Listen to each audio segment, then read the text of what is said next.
is the best in the world. If me believing that hurling is one of the most professional, fastest and the best game in the world, if that makes me far right, then so be it. Herman talked about free speech and a free media. We don't have a free media in this country. We have people who will all say the same things. They may nuance it in different ways. They may debate the colour of the ground, but they'll accept that it's the ground. They all argue about little things. And look at what the left, in its, I wouldn't call it opposition, but in its questioning of the lockdowns last year, they demanded that the one thing that shouldn't be locked down was the murder of unborn children. And since the people of this country removed the human rights of unborn children, 14,000 of them have been killed. If we look at, we're told that the problem in this country was the Catholic Church particularly. And we're told all of the wrong and all of the evils that they've done. Well, how was it that when the Catholic Church, religious orders, and the nuns in particular, built hospitals to heal the sick and look after the sick, the poor sick people that were being abandoned, how is it now, without church involvement, we can't even build a national children's hospital? And when they're asked for a project that was to cost 400 million, they were asked last week in this building here, how much will it cost? And the answer was more or less, sure, we'll give you the bill at the end and you'll just pay it. If you are building an extension to your house and ask somebody, some local builder to come along and do it, and he said that to you, you tell him to take a hike, I'm sure. The reality is that without the religious orders, there would have been no health care for the poor. We're told that the church must stay out of education. Without Edmund Rice establishing the Christian Brothers over 100 years ago, there would have been no education for ordinary people in this country. If the state wants its own hospitals, if the state wants its own schools, well, let them build them and let them do what they want and leave people who want to have schools with an ethos, and whether that's Catholic, Protestant, Muslim or whatever, then let them have it. The state,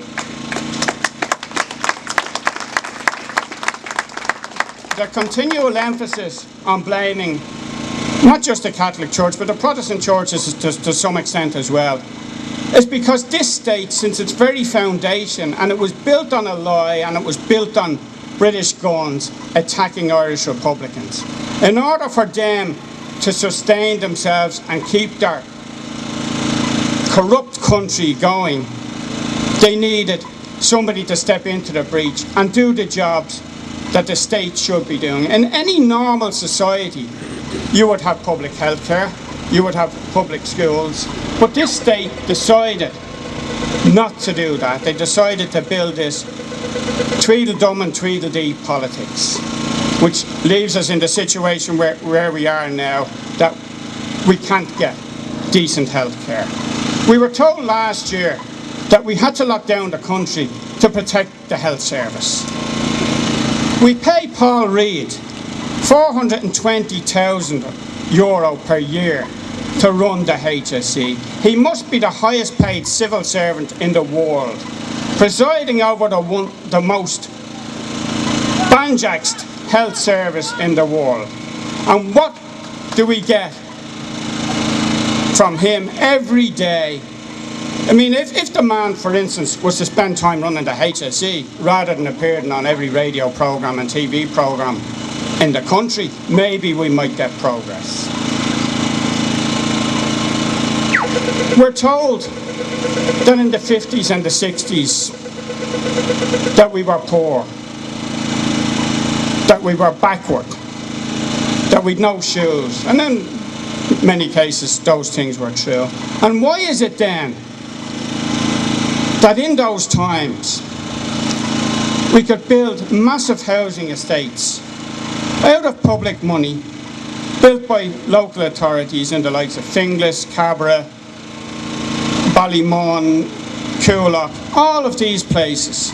And now we can't build one house in a council area.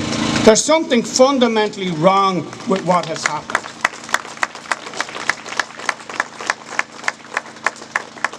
After the economic crash in 2008, they rebuilt the economy somewhat on tourism.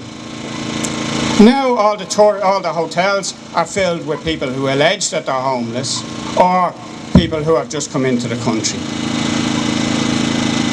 When this lockdown finishes, and when more and more people realise that they've been scammed right through this, what are we going to build the economy on then? There's nothing left. We're told that you're on the far right. And I used to be accused of being on the far left. But as I say, the left has left me.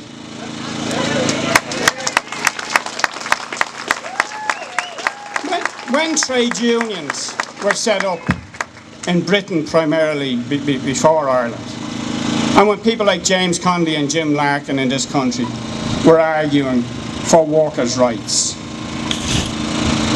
they wanted better working conditions for ordinary working people. They wanted better living conditions for ordinary working people. They were opposed to uncontrolled immigration because they saw that as a way of driving down labour costs. And isn't it strange that both the left and the right agree on uncontrolled immigration, because it drives down wages and it drives down the costs and increases profits then for businesses. But we need to have an immigration policy like Canada, like America, where people can come to this country, can come and work. And to be fair, you know, the health service on its knees would be in a far worse state if we didn't have the tens of thousands of Filipinos, for instance, who are there doing jobs that for some reason Irish people refuse to do. So we want an Ireland of equals. But what passes now for equality is whether you're going to fly a multicoloured rainbow flag from your house, which seems to get much more colours on it every time they bring it out. We want to have a society where all our children are cherished. As set out in the proclamation, all our children are cherished equally and are allowed to be children. We have moved on to my children are my best friend. Your children are not your best friends. Your children are your children. And they deserve to be treated like children and reared as children. Not, as Herman pointed out, the event that's happening up the road. For years, I have been involved in anti-drugs work. And like Herman touched on the NGOs and all of this, there is an industry created around solving the housing problem.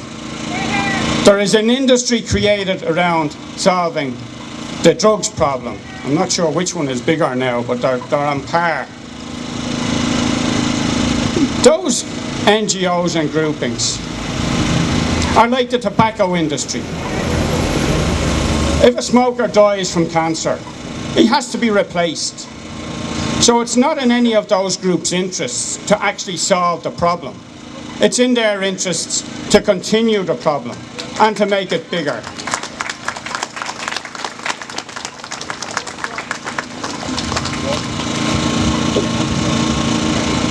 Again, in the proclamation, and I just want to quote that one paragraph from it, was, "We declare the right of the people of Ireland to the ownership of Ireland and to the unfettered control of Irish destinies, to be sovereign and indefeasible.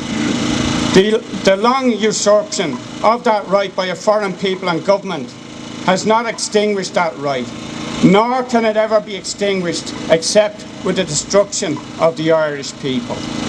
And those people who support, for instance, the Good Friday Agreements, as it's called, and its successor agreements, which fortified in law and in people's mind the British presence in Ireland. And they talk of a border poll and effectively a sectarian head count, which is based on the premise that if you're a Catholic, you'll vote to join this kip down here. And if you're a Unionist or a Protestant, you'll vote to stay with the Crown. Who in their right mind would vote to join this place? You'd want to be a lunatic. And in the event that that poll is lost, which I would suspect that it would be, where do they go from then? As it says in the proclamation, our right to nationhood, our right to sovereignty is indefeasible. It can't be taken by Britain or Europe, nor can it be ceded to any of those bodies by any generation of Irish people. And finally, I'd just like to finish with a quote from Terence McSweeney, who was Lord Mayor of Cork. He said, "If but few are faithful found, they must be all the more steadfast for being a few. We are that few, and we must remain steadfast to recreate the Irish Republic as announced and defended in arms on the steps of the GPO." Gormila Mahala.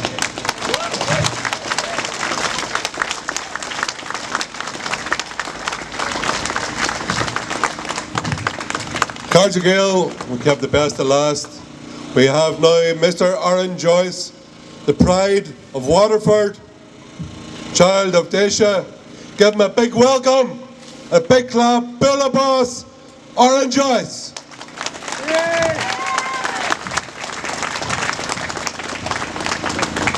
It's great to be here in Dublin today. I suppose I'm one to speak off the cuff, really. And I looked around here today until I copped onto the Buswell Hotel's Irish flag. And as I walked and made my way here to the Dáil, I couldn't see an Irish flag until I saw the constituency of the Irish Freedom Party carrying theirs. Very quickly I looked to my left and I saw a European flag closest to the Dáil. I really don't know.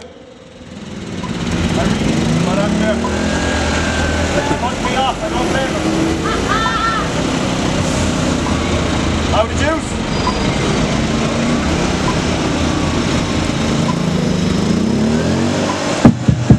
Oh hey, he has me back. But I really don't know, and two speakers have already mentioned this today and I don't want to reiterate on and on, but where is our patriotism gone? On the 6th of March, I decided to walk away from my life as I knew it. I met a man by the name of Dermot O'Chila. I'm sure some of you may know him, the rebel county of Corkig.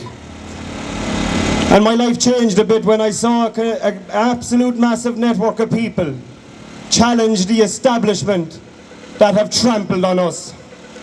They marched through the streets of Cork in droves.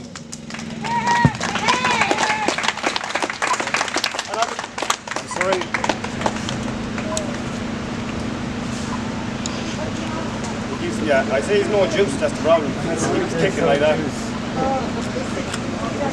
Don't worry, I don't need a Rory! One ear and come on, yes. Has anybody got a bottle of whiskey? Yeah. For me, I was very proud and delighted to walk through the streets of Cork with those people. Only to wake up the following morning and I found that the newspapers had once again told lies. Lies about the numbers of people who were on the streets.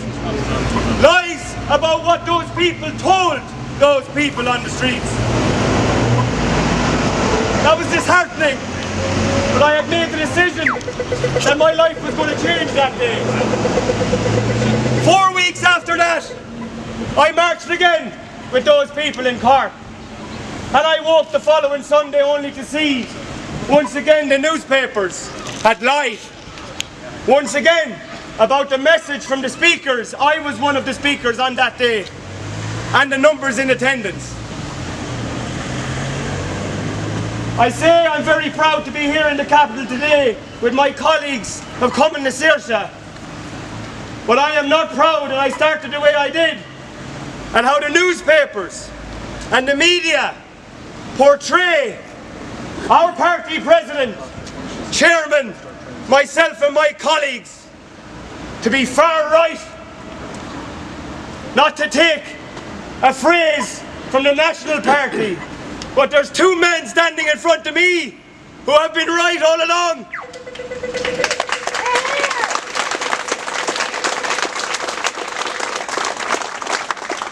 I understand that people are afraid of the police, afraid of the government, afraid of these rules placed and regulations every day of the week, changing, jobs that we don't know where they came from and why. I understand the fear, but I don't understand how we cannot challenge or question what is being presented in front of us every day.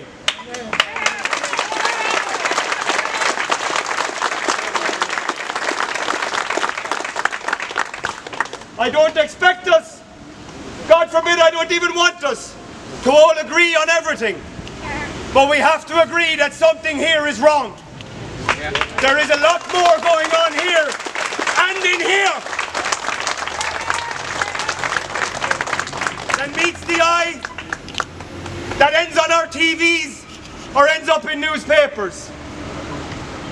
I stand here today with all of you, with my colleagues, and I stand moving forward, and I will never, ever come off of this track until every person in this country, in some way, shape or form, whatever normal was, I don't know if I ever experienced it, did you?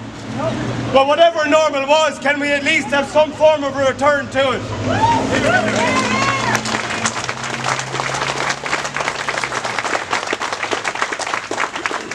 I personally pledge, and I have no doubt along with the majority of my party members, and I'm doing so in Dungarvan County, Waterford as it is, and I will continue to do so.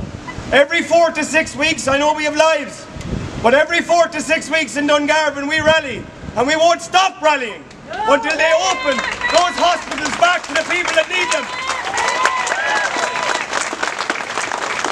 We won't stop rallying until the truth of our voices are heard, and propaganda spins, lies, and I mean terrible, terrible lies and twisted words of mine personally, party members, perceptions, policies and issues that we share getting twisted by the fascists that are in there.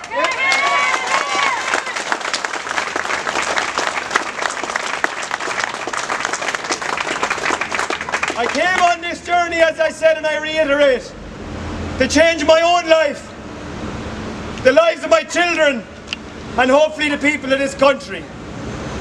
There's two things I want to say before I sign off. One of which is the party president, Herman Kelly, has tasked me with thanking each and every single one of you for participating here today in our rally. I would like to personally thank our party president, Herman Kelly, for a great speech here today and for rallying the troops together once again. Bula Muscular.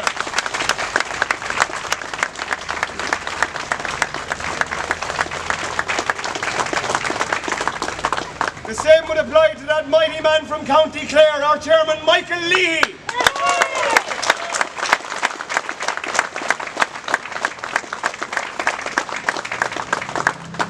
The man looking after mainstream media for us, along with James, of course.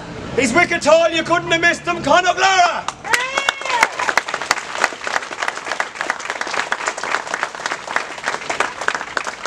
Guys, very briefly, I'm sure we're going to find a watering hole somewhere in Ballawaclea, will we? I'm sure there's a pub around here somewhere where we can have an out chat and mingle. Look, we'll see. Well, look, we have our vaccination cards and our IDs and masks. We'll sort it out. But no, lads, I do thank you personally as well from the bottom of my own heart, and I look forward to engaging more with you. Some of you may know me, some of you don't. At the Large Hard Fest, I was very proud to take the vice chair of this party, and I will do everything in my power to assist all my colleagues as we move forward. And I'll sign off in saying this: the Irish Freedom Party, come in this earshot, Chuck Garlaw!